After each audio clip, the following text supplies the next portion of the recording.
बहुत बढ़िया बहुत बढ़िया। এখানে আপনি দেখুন টয় ট্রেনের ভিতরে ক্যাফে করে রেখেছে, হ্যাঁ মানে বিদেশি বিদেশি ভাব একটা উপরে লেখা আছে টয় ট্রেন ক্যাফে।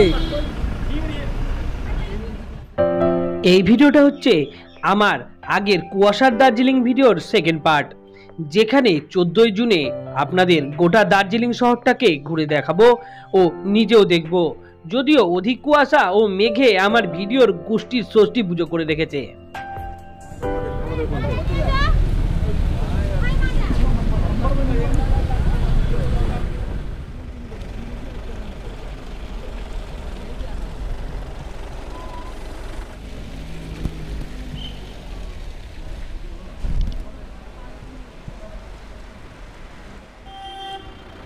এটা হচ্ছে পার্কিং, এখানে গাড়ি রাখলাম। এবার যাব জুলজিক্যাল পার্কের দিকে। প্রথমে এদিক দিয়ে উঠবো, তো এদিকে যাব দিয়ে একটা বলছে সিঁড়ি আছে, সিঁড়ি দিয়ে উঠবো। পার্কিং, পার্কিংয়ের সামনেই কিন্তু জুলজিক্যাল পার্ক আর মিউজিয়াম আর গভর্নমেন্ট কলেজ HMI। আজকের দিনের আমাদের প্রথম ডেস্টিনেশন হলো পদ্মাজা নাইডু জুলজিক্যাল পার্ক ও HMI কলেজ, যেখানে রয়েছে 3টি অংশ। প্রথম অংশে রয়েছে জু বা চিড়িয়াখানা, যদিও এই চিড়িয়াখানাটি কলকাতার চিড়িয়াখানা থেকে সম্পূর্ণই ভিন্ন, এবং এর দ্বিতীয় অংশে রয়েছে HMI কলেজ ও তৃতীয় অংশে রয়েছে বিভিন্ন মিউজিয়াম। সামনের ওপরের জায়গাটা দেখো, ওরে বাবরা, ঘাট পাশে আছে, বাম পা লাগছে দেখতে।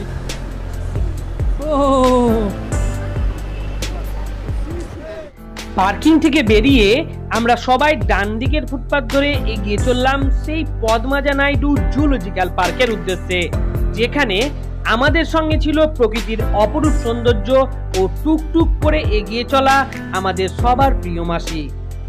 এই যে ওই যে সিনটা আছে, ওই সিন থেকে একটু এগিয়ে এসে ওই রাস্তা ধরে উপরে যেতে হবে, ওইদিকে জু আর HMI কলেজটা আছে।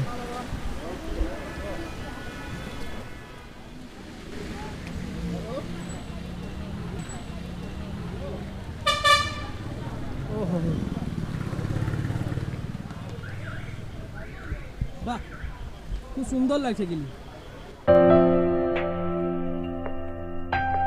আমরা যতই উপরে উঠছি ততই যেন উচ্চতার সঙ্গে পাল্লা দিয়ে মেঘ ও কুয়াশার পরিমাণ ক্রমশ বেড়েই চলেছে, যদিও তা আমাদের কাছে দৃষ্টি প্রতিবন্ধক হিসেবেই কাজ করছে, তবুও কোথাও যেন তা প্রকৃতির অপরূপ সৌন্দর্যকে কিছুটা হলেও বাড়িয়ে তুলেছে। আর তার উপরে আবার উচ্চতার জন্য ক্লান্তি। আহা, আজকের দার্জিলিং ঘোরার আনন্দটাকে একটা অন্য মাত্রায় নিয়ে গিয়ে দাঁড় করিয়েছে।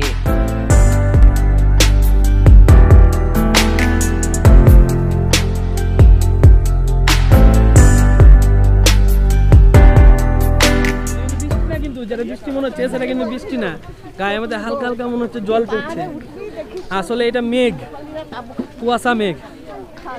আমাদের কি হয়, ওদিকে যখন কুয়াশা হয়, খুব বেশি কুয়াশা হয়, সাইকেল চালিয়ে যায় কিংবা গাড়ি চালিয়ে যায়, তখন গাড়িটায় পরে জল, কিন্তু ওটা জল না, ওটা আসলে কুয়াশা। উঁচু দেখো কত,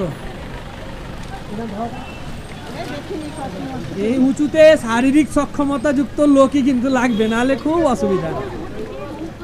তুমি তাও একটু সুস্থ আছো তাই, বড় মাসি উঠতে পারবে না গ্যারেন্টি। বড় মাসি 2 দিনে উঠতে পারবে না,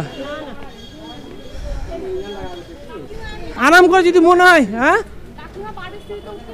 হ্যাঁ, আর তোমার যদি মনে হয় পুরো বেঁকে গেছে। হ্যাঁ, আমার যা পায়ের অবস্থা হয়েছিল, পা যদি ঠিক না হতো আমি পারতাম না। তোমার কি হয়েছিল?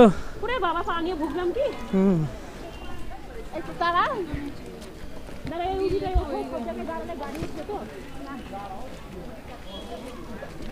আমরা দেখো উঁচুতে উঠতে উঠতে বারবার দাঁড়াচ্ছি, কারণ সত্যি অনেকটাই উঁচু, আমাদের অভ্যাস নাই, আর মাসির তো অভ্যাসই নাই, বৌদিরও তাই অবস্থা। বৌদি বলছে আমার হিমোগ্লোবিন কমে গেছে, তো বৌদিও উঠতে একটু অসুবিধায় বোধ হচ্ছে, মাথা ঘুরছে। আমি বলছি দাঁড়াও দাঁড়াও, উপরে উঠে দাঁড়াও, একটু দাঁড়িয়ে যাবো, কি আছে 10 বেলায় যাবো। বলো কি বলছে, বলো কেমন লাগছে এখানে উঠতে? কেমন কেমন? অত ভালো লাগছে না, অসুবিধা হচ্ছে না? জুলজিক্যাল পার্কের ঠিক অন্তিম মুহূর্তে পৌঁছে আপনি রাস্তার দুই পাশে দেখতে পাবেন বহু ছোট ছোট দোকান, যেখানে আপনি আপনার পছন্দের শীতের পোশাক, খেলনা, চাবির রিং থেকে শুরু করে আনাজ ও মশলাও কিনে নিতে পারেন। আর তারই সঙ্গে এর অন্য পাশের দেওয়ালে তাকালে দেখতে পাবেন কিছু মনোমুগ্ধকর ছবি, যা এইচএমআই থাকা বিভিন্ন বন্যপ্রাণী, জীবজন্তু ও পরিবেশ বিষয়ক। আর ওপরের দিকে তাকালেই দেখতে পাবেন সারি সারি মানুষ, যারা এইচএমআই ও জুলজিক্যাল পার্কে ঢোকার টিকিট কাটার লাইনে দাঁড়িয়ে রয়েছে। এই ভিতরটা তো চিনতেই পারছি না, এতটাই মানে ভিজিবিলিটি একবারে জিরোর কাছাকাছি হয়ে গেছে এদিকটা। ওপরে কতটা কুয়াশা একবার দেখুন, রীতিমতন গায়েটা কুয়াশা পড়ছে আমাদের। ও সত্যি পিছনটা দেখতে আমাকে সব থেকে বেশি মজা লাগছে। সামনে হচ্ছে পদ্মাজা নাইডু জুলজিক্যাল পার্ক, এখানে আমরা যাবো হিমালয় মাউন্টেনিং ইনস্টিটিউট। ক্যামেরা বন্ধ করতে হবে।